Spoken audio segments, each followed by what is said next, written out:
Before we begin, a moment of respect. This film is dedicated to the 9 firefighters who lost their lives in Charleston, South Carolina on June 18, 2007. They were real people. Their names are real. Their sacrifice is real. What you are about to see is a dramatized reconstruction created for historical and educational reflection. The scenes portrayed may not represent exact events, timelines, or conditions, and are not intended to depict literal moments from that day.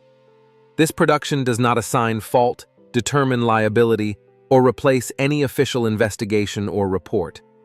It exists to honor the fallen, acknowledge the lessons learned, and preserve their memory. With respect, this is the burning oath. June 18, 2007, Charleston. A warm summer evening, a furniture store at closing time, and what was first reported as a routine structure fire. Firefighters arrived expecting a manageable incident. Smoke was visible, but nothing suggested what was about to unfold. Inside the sofa superstore, fire had already found fuel. Large open spaces, synthetic materials, and a building never designed to withstand rapid fire growth. In less than 30 minutes, conditions would change dramatically, and 9 firefighters would lose their lives. This is the story of the Charleston Sofa Superstore fire. The Sofa Superstore was not an ordinary commercial building.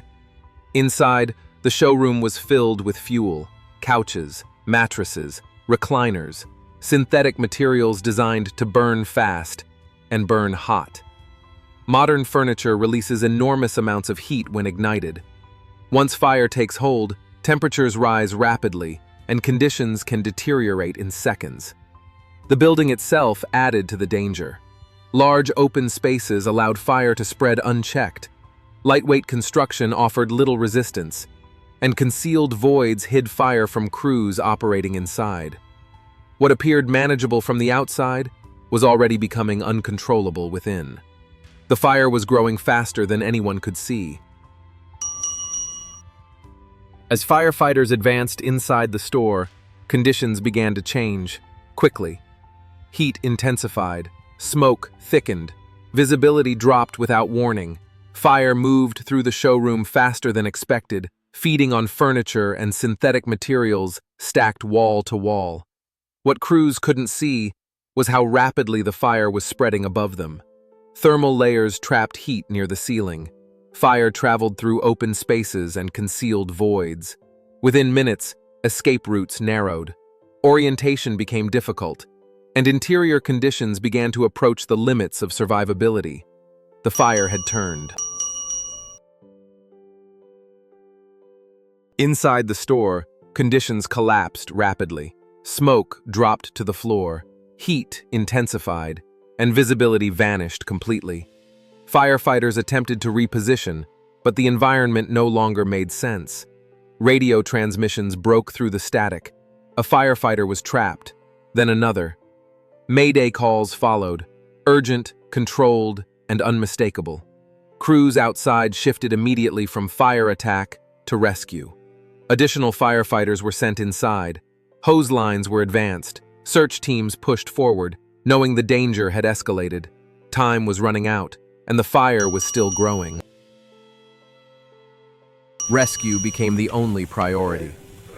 Firefighters advanced into an environment that was rapidly becoming unsurvivable. Heat was extreme, smoke was total, and the fire continued to grow unchecked above them. Search teams moved by feel alone, hands on walls, hands on hose lines, counting steps in the dark. Visibility was zero, orientation was lost, and radio communication was strained by the building itself.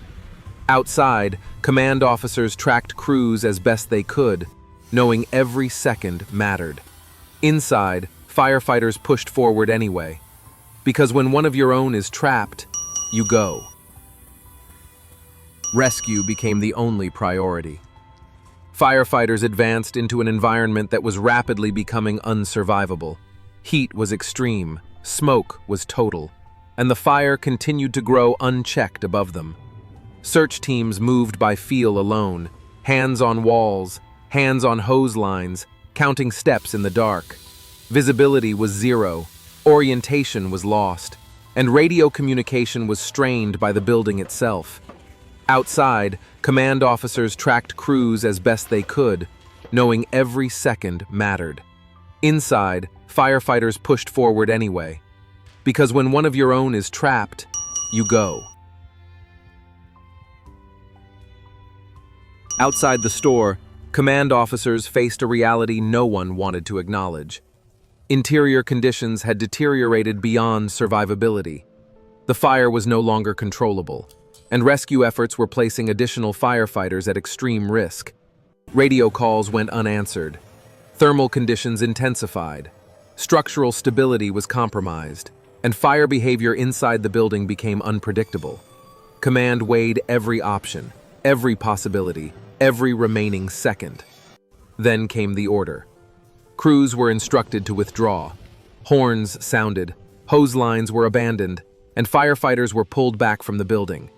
Inside, 9 firefighters were still unaccounted for. The rescue attempt was over. In the early hours that followed, the fire was brought under control, but the outcome was already known.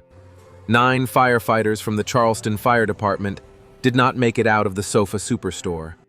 They were fathers, sons, brothers, friends. They responded to what they believed was a survivable fire. They committed themselves to the rescue of others, and they paid the highest price. The loss sent shockwaves through Charleston and through the fire service across the nation. It was one of the deadliest days for firefighters in modern American history. The Charleston Sofa Superstore fire forced the fire service to confront painful truths. Modern fuel loads burn faster and hotter than ever before. Large commercial spaces can deteriorate in minutes, and lightweight construction offers little warning before failure. Risk versus reward became more than a saying. It became a standard. Incident command practices were re-examined. Crew accountability systems were strengthened. Mayday training became more frequent and more realistic. Fire departments across the country changed how they approach commercial fires, placing greater emphasis on size up, fire behavior, and time limits inside hostile environments. Charleston reminded the fire service that courage must always be guided by conditions, and that no building is worth a firefighter's life.